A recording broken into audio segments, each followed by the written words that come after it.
ఇప్పుడు ఎన్టీఆర్ గార్డెన్స్ అని ఉంది. ఎన్టీఆర్ గార్డెన్స్ ఎప్పుడు పెట్టారు? ఆయన చనిపోయాక ఆయనకి గుర్తుకు ఉండాలని చెప్పేసి పెట్టారు. డొనాల్డ్ ఇప్పుడు నేను చనిపోలేదు కదా. ఇప్పుడు మనం ఇక్కడ పేరు పెట్టిన మాత్రం అక్కడ ట్రంప్ గారు మనకు వచ్చి ఏం చేయరు కదా. తెలంగాణ ముఖ్యమంత్రి రేవంత్ రెడ్డి ఒక వినూత్న నిర్ణయాన్ని తీసుకున్నారు. దేశంలో మరే రాష్ట్రంలో కూడా ఏ ముఖ్యమంత్రి ఇలాంటి నిర్ణయాన్ని తీసుకోలేదు. ఇప్పుడు మనం ఉన్నాం ఇక్కడ నానక్రామగూడలోని ఈ స్ట్రీట్ ఒకసారి చూడొచ్చు. మీకు కనిపిస్తున్న ప్రాంతంలో ఇంకొంచెం ముందుకు వెళ్తే United states of America consulate కనిపిస్తుంది. ఆ సమీపంలో మనం ఉన్నాం. ఈ కనిపిస్తున్న స్ట్రీట్ ఏదైతే మీరు వీడియోస్ లో చూస్తున్నారు, తాజాగా ఈ స్ట్రీట్ పేరు డొనాల్డ్ ట్రంప్ అవెన్యూ అని పెట్టారు.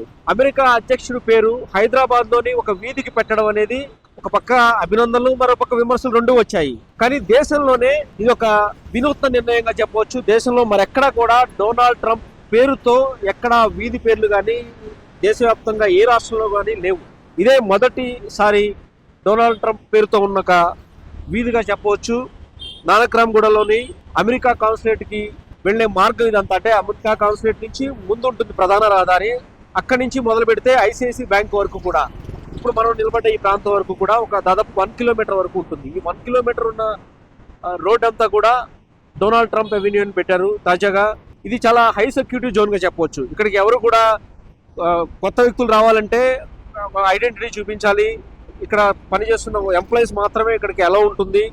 ఈ రోడ్డుకి ఎప్పుడైతే డొనాల్డ్ ట్రంప్ పేరు పెట్టారో చాలా ఆశ్చర్యాన్ని కలిగించింది. అమెరికా అధ్యక్షుడి పేరు మన ఇక్కడ హైదరాబాద్ లో వీధుల్లో పెట్టడం ఏంటి, ఆ వీధికి పెట్టడం ఏంటి? ఆయన పేరు పెట్టాల్సిన అవసరం ఉంది. రేపు ఆయన మారితే ఇంకొక అధ్యక్షుడి పేరు మారుస్తారా? ఇలా పేర్లు మార్చుకుంటూ పోతారా అనేది భారతదేశం చూసుకోవాల్సిన నిర్ణయం. తెలంగాణ ఎందుకు తీసుకుందనేది విమర్శించే వాళ్ళు కొంతమంది ఉంటే, ఇది మంచి నిర్ణయం. ఒక దేశ అధ్యక్షుడిని ఈ విధంగా ఒక రాష్ట్రంలో కూడా గౌరవిస్తారనే ఒక సంకేతాలు ఇస్తున్నారు రేవంత్ రెడ్డి నిర్ణయం అనేది కూడా కొంతమంది అనుకూలంగా మాట్లాడే వాళ్ళు ఉన్నారు. వాళ్ళు 10 మంది కూర్చొని ఉంటారు టేబుల్ పాయింట్ ఆఫ్. వాళ్ళు తీసుకున్న డెసిషన్ ఆటోమేటిక్గా ఇంప్లిమెంట్ అవుతుంది. వాళ్ళు తీసుకున్న డిసిషన్ బట్టే ఆ డిసిషన్ అనేది మార్క్ ఉంది. సో ఇంటర్నేషనల్ గా పెట్టారు వాళ్ళ పేరు. నా పాయింట్ ఆఫ్ వ్యూ అడిగితే పెట్టకపోవడమే బెటర్ అని నేను పెడతాను. ఎందుకంటే ట్రంప్ వైఖరి ఎలా ఉంటుంది ఇప్పుడు మీరు చూసారు. చాలా లాస్ట్ 6 months నుంచి మన ఇండియన్ మార్కెట్ని, ఇండియన్ గవర్నమెంట్ని తొక్కేయడానికే తను అన్ని విశ్వ ప్రయత్నాలు చేస్తున్నాడు. ఎందుకంటే నెక్స్ట్ యుఎస్ఏ తర్వాత ఎవరు ఎదిగి ఉన్నది? చైనా. చైనా తర్వాత ఉన్నది ఇండియా. సో చైనాకి ఇండియా డెవలప్ అవ్వకూడదు, యుఎస్కి చైనా డెవలప్ అవ్వదు, యుఎస్కి చైనా డెవలప్ అవ్వదు, ఇండియా డెవలప్ అవ్వదు. సో ఆటోమేటిక్గా అన్ని ఫ్యాక్టర్స్ అవి వార్ చేసేది కూడా అందుకే. యుఎస్ఏ కానీ వార్ చేసేది న్యూక్లియర్ అంటారు, ఏదో అంటారు, కానీ it's nothing but just to divert India and China. ఎందుకంటే మనకే క్రూడ్ ఆయిల్ అనేది అవసరం ఉన్నది, ఎవరికి అవసరం లేదు. వాళ్ళ రిసోర్సెస్ ఉన్నాయి, రష్యాకి రిసోర్సెస్ ఉన్నాయి, ఎవరి డెవలప్మెంట్ వాళ్ళకు ఉంది, మనకు లేదు. కావాలంటే ఇండియాని తొక్కడానికే చేస్తున్నాడు. ఆయన పేరు పెట్టడం 100% నాట్ కరెక్ట్ ప్రాసెస్. ఫెయిర్గా లేడు ఆయన ఇండియాతో ఎక్కడ లేదు. అసలు యూఎస్ ఎప్పుడు ఫేర్గా లేదు ఇండియాతో, ఎప్పుడు లేదు. మరి తెలుసు కూడా తెలంగాణ గవర్నమెంట్ ఎందుకు స్ట్రీట్ పేరే ఎక్కువగా డొనాల్డ్ ట్రంప్ ఏమో వాళ్ళకి ఏం బెనిఫిట్స్ ఉన్నాయా, యూఎస్ నుంచి ఏమన్నా వస్తున్నాయి కావచ్చు, మనకేం తెలుసు. వీడియో ఉన్నాను అక్కడ టేబుల్లో వాళ్ళ దగ్గర డిస్కషన్ ఏం జరిగిందో వీడియో ఉన్నాం. ప్రతిదానికి ఒక పాసిబిలిటీ ఉంటుంది. ఇప్పుడు గవర్నమెంట్ మెట్రో ప్రాజెక్ట్ని ఆపింది, ఎందుకు ఆపింది అని అంటే మనం ఏమైనా చెప్తామా? వాళ్ళకైనా బెనిఫిట్ ఉండొచ్చు అందులో. సో ఎవరికి ఏ బెనిఫిట్ లేకుండా ఏది ఆపరు. అంటే చాలా గొప్ప నిర్ణయం, మంచి నిర్ణయం అనే పరిస్థితి అయితే లేదంటారా పేరు మాత్రం? ఎందుకు, ఏం అవసరం? ఫినాన్షియల్ డిస్ట్రిక్ట్ మంచి పేరే కదా, కాదా? మంచి పేరే కదా. పేరు పెట్టడం వల్ల ఏదైనా మారుతుంది అని అంటే nothing. I don't think. Donald Trump ఆయన పర్సన్ పేరు, ఆయన పేరు పెట్టాల్సిన అవసరం అస్సలు లేదు, ఏ గవర్నమెంట్కి లేదు. ఆయన ఏమన్నా ఆయన ఇప్పుడు ఎన్టీఆర్ గార్డెన్స్ అని ఉంది. ఎన్టీఆర్ గార్డెన్స్ ఎప్పుడు పెట్టారు? ఆయన చనిపోయాక ఆయనకి గుర్తుకు ఉండాలని చెప్పేసి పెట్టారు. డొనాల్డ్ ఇప్పుడు నేను చనిపోలేదు కదా, బతికే ఉన్నాడు కదా. నోబెల్ శాంతి బహుమతి కావాలంటున్నాడు. ఎందుకు కావాలి ఆయనకి? ఏం చేసిండని? అందరు ఆర్థిక పరిస్థితిని కింద పడిచింది కదా. ఇప్పుడు ఇక్కడే ముందటికి పోతే వెండర్ స్ట్రీట్లో ఆ వారికి ముందు 40 రూపాయలకు టిఫిన్ దొరికేది, ఇప్పుడు 50-60 రూపాయలు అయిపోయింది. ఎందుకు అయిపోయింది? ఎవరి పరిస్థితి వల్ల అయిపోయింది? ఇప్పుడు అక్కడెక్కడో వాళ్ళు కొట్టుకుంటే మనం ఎందుకు ఖర్చు పెట్టుకోవాలి? ఇదంతా ఎందుకు? వాళ్ళ బెనిఫిట్ కోసం, వాళ్ళ ఫ్యామిలీ బెనిఫిట్స్ కోసం. స్టాక్ మార్కెటే చూసుకోండి ఎంత పడిపోయింది. ఇండియన్ మార్కెట్ కానీ ఫారెన్ మార్కెట్స్ కానీ అన్నీ పడిపోయినాయి. ఒకటిసారి పడుతున్నాయి, ఒకటిసారి లేస్తున్నాయి. ఎందుకు పడుతున్నాయి? బెనిఫిట్స్. ఆయన ఇన్ఫర్మేషన్ ట్విట్టర్ చేసే ముందే అందరికి ఇన్ఫర్మేషన్ ఇచ్చేస్తున్నాడు, కొనుక్కోవాలనుకో కొనుక్కుంటున్నాడు. సో నా ఒపీనియన్లో అయితే అంత మంచి పద్ధతి కాదు, వైఖరి కాదు ఆయన పేరు పెట్టడం. మీ పేరు భార్గవ్. ఇప్పుడు ఈ స్ట్రీట్ పేరు డొనాల్డ్ ట్రంప్ స్ట్రీట్ అని పెట్టారు.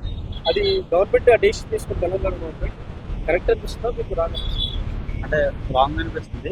లైక్ ఎవరైనా మా ఇండియాలో ఉన్న ఫ్రీడమ్ ఫైటర్స్ వాళ్ళ పేర్లు పెడితే బాగుండాలి అనిపిస్తుంది. బట్ అది వాళ్ళ డెసిషన్, ఫైనల్ డెసిషన్. చేంజ్ చేసుకుంటే మంచిది అనిపిస్తుంది నాకైతే. ఎందుకు పెట్టకూడదు ట్రంప్ పేరు? అంటే మన దేశంలో ఇంతమంది ఫ్రీడమ్ ఫైటర్స్ ఉన్నప్పుడు ట్రంప్ పేరు పెట్టాల్సిన అవసరం లేదనిపిస్తుంది. లైక్ వాళ్ళు నార్మల్గా యూఎస్ ఎంసీ రోడ్ ఉండదు సేపు, అది ఎంచుకున్నా బాగానే ఉంటుంది. లైక్ ఒక కంట్రీ ఒక ప్రెసిడెంట్ని రిప్రజెంట్ చేస్తూ మన కంట్రీలో పెట్టాల్సిన అవసరం లేదనిపిస్తుంది. అంటే రెండు దేశాల సంబంధాలు కూడా మంచిదే, పాజిటివ్ వైబ్స్ కూడా. తెలంగాణ రాష్ట్రంలో కూడా సంబంధాలు బాగుంటాయి. ఎంత సంబంధాలు బాగుంటాయన్నా మనకి మన స్టేట్ ఇక్కడ అది కంట్రీ, సో దానికి ఎంత లింక్ ఉంటుంది కదా. ఇప్పుడు మనం ఇక్కడ పేరు పెట్టిన మాత్రం అక్కడ ట్రంప్ గారు మనకు వచ్చి ఏం చేయరు కదా. సో లైక్ ఇండియాలో ఏదైనా ఒక పెద్ద ప్లేస్లో పెట్టుకుంటే మేబీ అది బాగుండొచ్చేమో. ఒక స్టేట్లో ఒక రోడ్డుకి పెట్టుకోవడం అంత ఎఫెక్టివ్ అనిపించట్లేదు. అంత ఎఫెక్టివ్ ఉంటుంది. అంటే కారణం ఏమనిపిస్తుంది ఈ దేశం తీసుకోవడానికి? అయితే ఎనీ రీజన్ లేదు కారణం. భార్గవ్. మొత్తానికైతే ఇక్కడ మీరు విజువల్స్ లో చూస్తున్న ఈ స్ట్రీట్ పేరు అయితే ఇక నుంచి డొనాల్డ్ ట్రంప్ అవెన్యూగా పిలువబడుతోంది. ఈ రోడ్డుకు డొనాల్డ్ ట్రంప్ అవెన్యూని తెలంగాణ ఉప ముఖ్యమంత్రి బట్టి విక్రమార్క, అదేవిధంగా అమెరికా కాన్సులేట్ ప్రతినిధి బోర్డును ఆవిష్కరించారు. ఇక నుంచి ఈ రోడ్డు పేరుని డొనాల్డ్ ట్రంప్ అవెన్యూ అని పిలుస్తారు. ఈ వినూత్న నిర్ణయం పట్ల విమర్శలు, ప్రతి విమర్శలు పక్కన పెట్టేస్తే ఇక నుంచి అమెరికాకి హైదరాబాద్ లో తమ అధ్యక్షుడి పేరుతో ఒక రోడ్డు ఉందనేది కూడా అమెరికా వాసులు దీని గురించి చర్చించుకునే పరిస్థితులు అయితే మనకు కనిపిస్తున్నాయి. ఒక పక్క తెలంగాణ రాష్ట్రం గ్లోబల్ సమ్మిట్ పేరుతో దేశవ్యాప్తంగా ఏదైతే ఇతర రాష్ట్రాలతో కంపేర్ చేసినప్పుడు ప్రపంచంలో అనేక దేశాల నుంచి పెట్టుబడులు మనం ఆహ్వానించాలి తెలంగాణకి అని చెప్పేసి ఒక ఉద్దేశంతో ముందుకెళ్తోంది. అందులో భాగంగా ఈ వ్యూహాత్మక వినూత్న నిర్ణయంగా మనం చెప్పవచ్చు. మొత్తానికైతే నానక్రామ్గూడలో యుఎస్ కాన్సులేట్ కి ఆనుకుని ఉన్న ప్రధాన రహదారి పేరు ఇక్కడ నుంచి డొనాల్డ్ ట్రంప్ అవెన్యూగా పిలువబడుతోంది. శేషి ఏపీ దేశం, డొనాల్డ్ ట్రంప్ అవెన్యూ, హైదరాబాద్.